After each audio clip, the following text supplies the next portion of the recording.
Fast Stack of Comics here, representing Dark Avenger Inc. Plus. I'm Mark, aka the bagging and boarding bad boy. Today I have a review for Legends of the Dark Knight, issue number 7. And man, when this series first started out, it was actually really good. First 5 issues were really awesome. Last issue sucked. This issue unfortunately sucks as well, which I hate to say because it started out so good. Of course, this is all like digital comics now put into print of Batman stories. This is Arkham Asylum's haunted and Batman dealing with paranormal stuff. There's Dr. Green as a psychiatrist at Arkham, and he has like these questionable methods that he's using. Maxie Zeus is at Arkham, breaks out of his cell, attacks Dr. Green.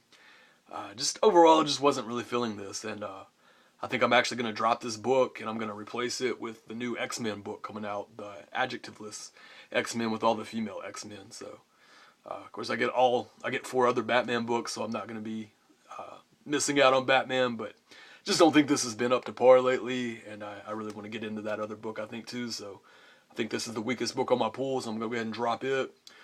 If I hear good words that it's picking up, I'll pick it up in trade. So I just have to give Legends of the Dark Knight, issue number 7, a 2.5 out of 5. Alright guys, that's my review, and until next review, everybody stay action-packed, and may your stack be fat.